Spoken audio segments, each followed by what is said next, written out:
Good evening. I know the hour is late. Welcome to BJC Halacha A number 1431. Halacha that keeps the Yetzer Hara Away, dedicated in the merit of Klal Yisrael, especially our soldiers and hostages. May Hashem protect them. Okay, we're continuing the laws of Kiddush, Shabbos Kiddush by day and by night.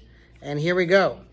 You are obligated to break bread over 2 whole loaves at each meal.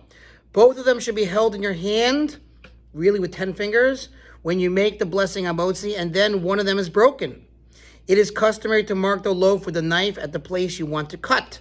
The reason is because on weekdays you must cut a little around the bread before saying the blessing hamotzi, as it is written in chapter 41, paragraph 3. On Shabbos, however, this cannot be done because the loaves must be whole when the blessing is said. Therefore, you should at least mark the place so that you know the exact spot to cut without pausing too long before deciding where to cut.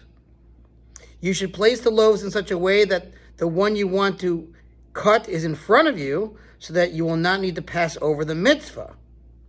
Says in the commentary, if you should pass over one loaf, it looks as if you are ignoring a potential object of a mitzvah.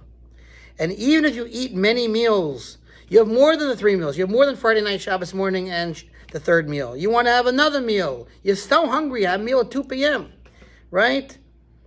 You must have 2 whole loaves at each meal.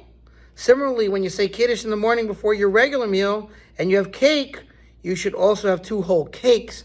Now, it says the commentary on that one that the Marsham disagrees. We don't really do that. He holds that if you do this, it will indicate that you are having a regular meal and you will have to wash, say, hamotzi and birkas hamazon. Generally, we don't do that.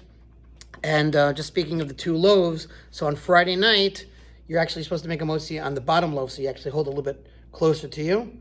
But every other meal, you make the blessing on the top loaf, and that way you're not passing over the mitzvah. That was your halacha. Thanks for listening to the sponsor, BJC Halacha 36 100 for the gold. We'll see you tomorrow.